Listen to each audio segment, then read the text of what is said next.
د خوست مرکز او د ګربز ولسوالۍ د بېلابېلو کلیو شاوخوا 1000 تنو ځوانانو ته چې کوچیان هم پکې شامل وو د شپږ میاشتنیو حرفوي زده کړو له بشپړېدو وروسته د شخصي کاروبارونو د پیل لپاره اړین کاري وسایل وویشل شول. په همدې تړاو د کوار موسسې ولایتي مسؤل وویل چې د یادې پروژې په لړ کې د خوست مرکز او د ګربز ولسوالۍ اړوند بېلابېلو کلیو کې 27 تدریسي ټولګي جوړ کړي وو. دا چې نن تاسو وینئ چې دلته په زیات تعداد کسان راټول شوي دي د موږ د موادو توزیع وه.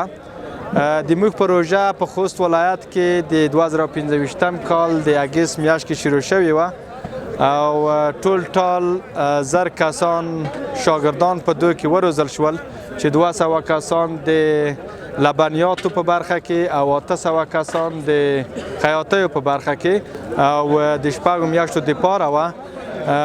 نو دا اوس چې تاسو دا کوم پروګرام وینئ دا د ټولکټ توزیع وه چې په آخر د پروژه کې ورته توزیع کیږي.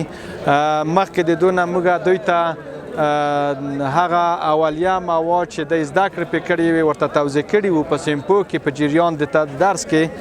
له حرفوي زده کړو یو شمېر فارغو ځوانانو وویل چې اوس کولی شي په خپلو سیمو کې شخصي کاروبارونه پیل کړي. هغوی له مسؤلو چارواکو وغوښتل چې د ځوانانو لپاره د حرفوي او مسلکي زده کړو دغه ډول پروګرامونه لا پراخ کړي تر څو زیات شمېر ځوانان د کاري مهارتونو څښتنان شي. په حال د سره کنډو کې د لبنیاتو سیمپ لرم. زه خپل 15 تعداد شاګردان لرم.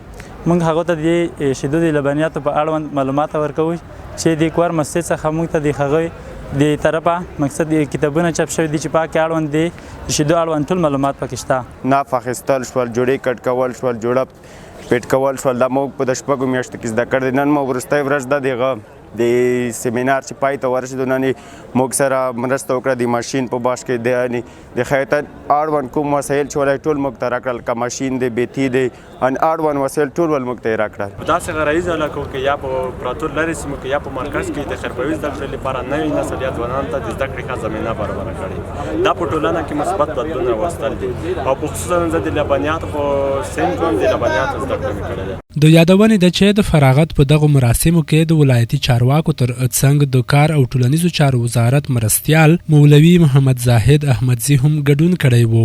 نوموړي وویل د دوی هڅه دا ده چې ځوانان په بېلابېلو مسلکي برخو کې وروزي او دوی ته د دوامداره کار زمینې برابرې کړي.